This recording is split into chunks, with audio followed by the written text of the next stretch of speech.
ये ले बेकार खा ले। शुक्रिया साहब। मम्मी की आवाज। पापा ये तो मम्मी की आवाज है। तेरी मम्मी बेटा यहाँ पर कहाँ से आ जाएंगी? तेरी मम्मी तो हमें छोड़कर बहुत दूर चली गई है। अरे पापा देखो सच्ची में मम्मी है। अरे हाँ, ये तो अनुष्का है, मेरी पत्नी। तलाक के 3 साल बाद ये यहाँ पर, और वो भी इस हालत में। ये तो किसी अमीर लड़के के साथ हमें छोड़कर भाग गई थी, फिर आज इसके साथ में ये सब क्या हो गया? राज बेटा तू एक काम कर, ये पकड़ मास्क और ये मास्क लगा ले। हम इसके पास चलते हैं और इसको ना बताना मत।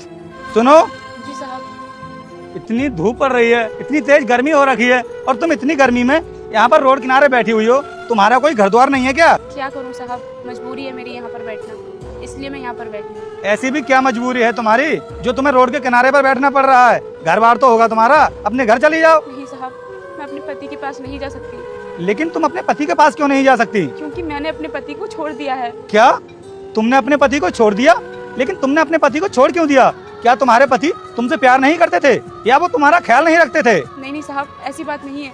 मेरे पति बहुत अच्छे थे, मुझसे बहुत प्यार करते थे, मेरा बहुत ख्याल रखते थे। लेकिन मेरी हिम्मत मारी गई थी जो मैंने अपने पति को तलाक देकर किसी अमीर लड़के से शादी कर ली। आज मेरी जो भी हालत है ना, उसकी जिम्मेदार मैं खुद हूँ। लेकिन उस अमीर लड़के ने तुम्हें छोड़ क्यों दिया? क्योंकि तुम तो उस अमीर लड़के के लिए अपने गरीब पति को छोड़कर गई थी। क्या बताऊँ साहब, जिस लड़के से मैंने शादी की थी ना, मुझे उसके बारे में पता ही नहीं था कि वो लड़कियों को यूज करके उन्हें छोड़ देता है। मुझसे पहले जिन लड़कियों से उसने शादी की थी, उनका भी यूज करके उसने छोड़ दिया था, जैसे उसने मुझे छोड़ दिया है। देखो, गलती तो तुमने भी बहुत बड़ी की थी अपने पति को छोड़कर, और यहाँ तक कि तुम्हारा तो एक छोटा सा बेटा भी था, तुमने उसके बारे में भी नहीं सोचा, तुम उसको भी छोड़ करके चली गई।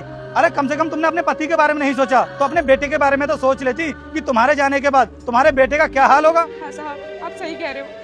मैंने अपने परिवार के बारे में नहीं सोचा, स्वार्थी थी, मैं हमेशा अपने बारे में सोचती थी, और आज मुझे अपने कर्मों की सजा मिल रही है। वैसे तुम्हारे पति अगर कभी तुम्हारे सामने आ भी जाएं तो तुम क्या करोगी? साहब, अगर मेरे पति मुझे कहीं पर मिल भी गए ना, तो मैं उनके पैरों में गिरकर उनसे माफी मांग लूंगी। तो मांग लो माफी, हो सकता है कि मैं तुमको माफ कर दूं।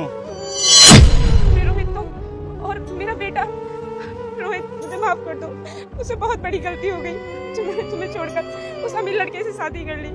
मेरी बहुत बुरी हालत हो चुकी है, उसने मुझे छोड़ दिया है, मुझे माफ कर दो रोहित। अगर ये वीडियो तेरी स्क्रीन पर आया है तो समझ ले धन और सुख तेरी तरफ बढ़ रहा है। अभी लाइक कर देना और चैनल को सब्सक्राइब कर देना, और जाते जाते कमेंट में जय माँ लक्ष्मी लिख देना। देखो अनुष्का, तुम रो मत, मैं तुम्हें माफ कर दूंगा, लेकिन एक ही शर्त पर माफ करूंगा मैं तुम्हें। हाँ बताओ, क्या शर्त है तुम्हारी? मैं तुम्हारी हर शर्त मानने के लिए तैयार हूँ, बस तुम मुझे माफ कर दो। लेकिन तुम मुझसे एक वादा करो कि आगे से कभी तुम मुझे छोड़कर नहीं जाओगी। रोहित, मैं तुम्हारा शुक्रिया अदा कैसे करूँ, ये मुझे खुद भी समझ में नहीं आ रहा है। मैंने इतनी बड़ी गलती की, फिर भी तुम मुझे माफ कर रहे हो। और हाँ, मैं तुमसे वादा करती हूँ कि आज की बात तुम्हें कभी छोड़ के नहीं जाऊंगी, हमेशा तुम्हारे साथ ही रहूंगी।